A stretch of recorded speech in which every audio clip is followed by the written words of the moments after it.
Olá a todos, bem-vindo ao Conavet. Meu nome é Flávio Alonso, eu sou professor de Patologia Clínica Veterinária e hoje eu vou abordar o tema Citologia Clínica Veterinária. Começando então falando de um ponto mais básico em relação a quais seriam as vantagens de se contar com a análise citológica veterinária, né?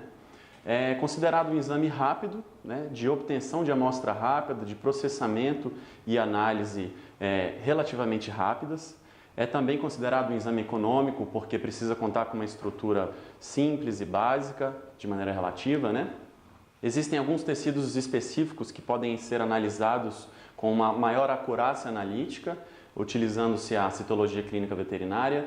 São eles principalmente a medula óssea, em que a gente pode contar com uma maior acurácia e precisão analíticas comparado, por exemplo, ao exame histopatológico, que seria um exame similar, né?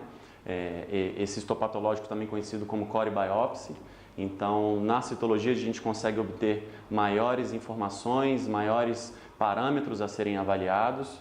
Alguns processos em linfonodo também podem ser analisados de maneira mais acurada, utilizando-se a citologia clínica veterinária. E sem falar no principal deles, os processos neoplásicos de células redondas, né?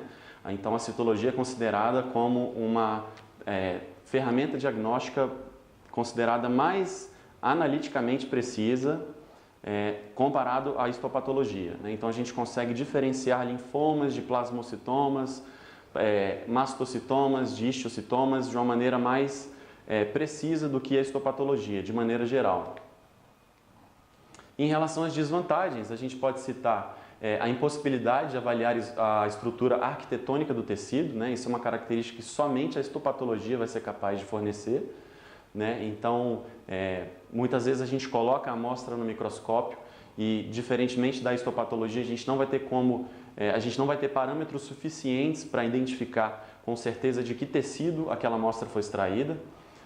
E, além disso, também existem algumas limitações analíticas aí inerentes à técnica de citologia clínica, que eu vou abordar mais detalhadamente mais para frente durante essa palestra. Os tipos de amostras, então, que podem ser destinados à análise citológica, os principais, né? Nódulos e lesões ulceradas cutâneas, né? Então, quando a gente encontra aquele famoso carocinho na pele do animal, esse nódulo pode estar presente no dorso, na pata, na base da orelha, né? Dependendo do tipo de processo que o animal está acometido. Massas intracavitárias, normalmente a gente vai ter acesso por meio da guiagem por ultrassom, certo? A coleta guiada por ultrassom.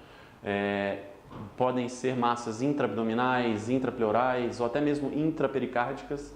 A gente tem a possibilidade de alcançar, aspirar, colocar na lâmina, fazer extensão e analisar no microscópio.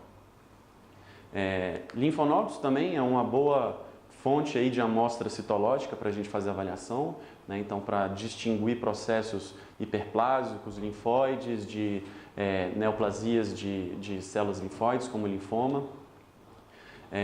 Análise de líquidos cavitários, então aqueles líquidos que se acumulam nas cavidades pleural, pericárdica e peritoneal, né?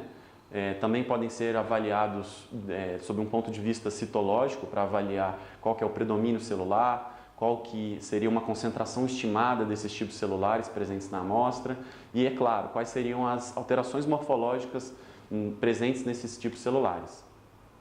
Lavado traqueobrônquico, que é aquele feito através a gente insere uma solução fisiológica pelo trato respiratório do animal e aspira aquilo ali após ter sido realizada então essa remoção das células esfoliadas ali, né? Então tem alguns processos específicos que a gente consegue direcionar bem o diagnóstico por meio de uma análise do lavado traqueobrônquico. Medula óssea, como eu já citei antes, o nome desse exame a gente vai chamar de mielograma mais especificamente. Nele é capaz da gente identificar processos de hipoplasia medular, tanto de origem eritroide quanto mieloide, quanto megacariocíticas, né, a linhagem das plaquetas. Então, é possível que a gente identifique muitos tipos de processos através do mielograma. Citologia de ouvido, onde a gente pode identificar também micro-organismos específicos, como a malacésia, as bactérias. Aí já no campo das bactérias a gente tem como obter várias informações a respeito da morfologia delas, como o tamanho, o formato, se elas são cocóides ou bastonetes ou bacilares, como essas bactérias se agrupam, se elas se aglomeram em duplas, e a gente pode chamá-las de diplococos, ou em quartetos, ou em cachos de uva, ou em enfileiradas, né? Todas essas informações a gente consegue obter por meio da citologia clínica e ajudar na determinação do agente etiológico ali, né? Citologia vaginal, que serve principalmente para a gente determinar a fase do ciclo estral do animal, da cadela ou do gato. Em outras situações, a gente também pode usar a citologia da cavidade vaginal para determinar a presença de um processo proliferativo ou até mesmo inflamatório infeccioso de alguma outra origem.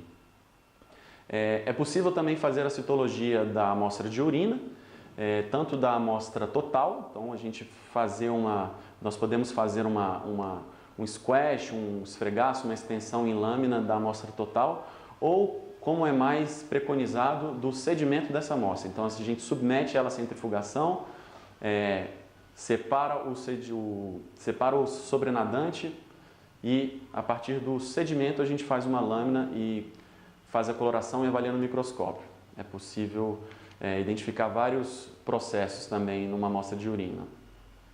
E, por fim, a amostra de sangue, né, que seria aí o tipo de amostra destinada à análise citológica que a gente coleta, solicita com mais frequência, né? Todo hemograma que possa ser considerado completo precisa de uma análise citológica, que é justamente aquela realizada na microscopia. Então é ali que a gente vai confirmar certos parâmetros fornecidos pelo aparelho automatizado, é ali que a gente vai determinar a presença de alterações morfológicas tanto em série vermelha, quanto em série branca, quanto em plaquetas. E a gente vai aproveitar também para quantificar essas alterações, né? Bem como, sem falar em possibilidades da gente conseguir identificar a presença de hemoparasitas, inclusões celulares, dentre outras coisas. Em relação às noções básicas de obtenção dessas amostras citológicas, né, a gente pode começar falando um pouco sobre os tipos de coleta que a gente pode obter essas amostras. O primeiro delas, e o mais famoso, é o PAF, que é a punção aspirativa por agulha fina. Nesse tipo de coleta, a gente realiza então uma punção aspirativa, como o próprio nome diz, do material, normalmente de um nódulo, seja cutâneo, seja intracavitário, né? E a partir dessa punção, então, a gente transfere o material para uma lâmina. Ali a gente faz uma extensão, cora e analisa no microscópio.